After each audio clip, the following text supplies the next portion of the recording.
কিছু মানুষ আছে তারা গরিব কেন, তারা মধ্যবিত্ত কেন, সেই বিষয়ে তারা খুবই আফসোস করে।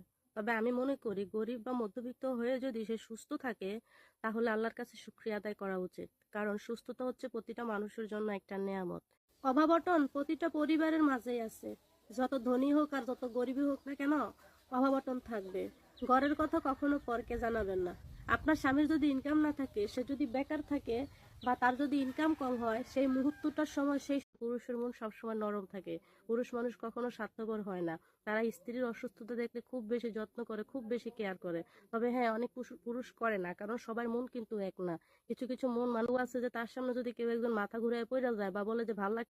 পুরুষ মানুষের কাছে টাকা পয়সা হচ্ছে হাতের ময়লা। পুরুষ মানুষের রথ চলবে যতক্ষণ, ইনকাম হবে ততক্ষণ। পুরুষ মানুষের রুচি থেকে যদি একবার নারী উঠে যায় তাহলে পরবর্তীতে শত ভালোবাসা দেখাইলেও হয় না। কিছু কিছু আপুরা আছে যাদের সংসার অভাব অনটন থাকলে, আসলে পুরুষ মানুষরা তো কোনো টাকার মেশিন নয় যে তাদেরকে চাপলেই টাকা বের হবে, কারণ তারা হচ্ছে পরিশ্রম করে বা পরিশ্রম করতে হয়। পুরুষের কষ্ট নারী যেদিন বুঝবে সেদিন থেকে পুরুষের ভালোবাসা পাবে, এটাই স্বাভাবিক। অভাবের সময় পুরুষ মানুষকে অবহেলা করার মানে পুরুষের ভালোবাসা পাওয়া এত সহজ নয়, কারণ পুরুষের ভালোবাসা পাইতে হইলে ধৈর্যশীল হইতে হয়। যে নারী সংসারে যত বেশি ধৈর্যশীল, সেই নারী সংসারে তত বেশি উন্নয়নশীল। কারণ নারী যখন তার আজ ইনকাম নাই কাল থাকবে। বেকার সময় স্বামীকে সম্মান করবেন। যদি রূপবতী হতাম তোমাকে পেয়ে যেতাম, যদি গুণবতী হতাম তোমাকে আটকে রাখতে পারতাম, যদি মায়াবতী হতাম তোমাকে মায়াই ফেলতে পারতাম, কিন্তু আমি তো দুর্ভাগ্যবতী।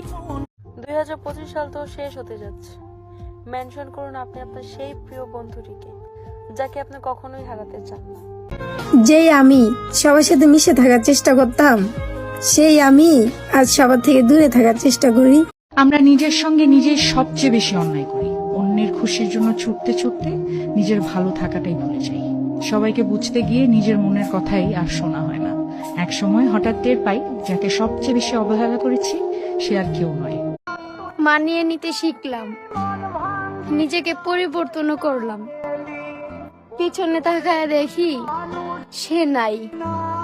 কার জন্য কি রাত জেগে প্রিয় মানুষটিকে নিয়ে ভাবতে ভাবতে চোখ ভর্তি পানি নিয়ে।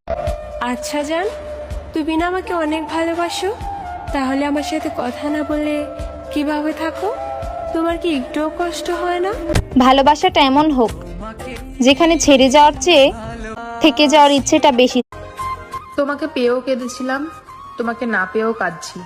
দোষটা তোমার না, দোষটা আমারই। তোমাকে পাবো না জেনেও তোমাকে অসম্ভব ভালোবেসেছি। আমি কখনো মানুষ চিনতে পারিনি, তবে মানুষ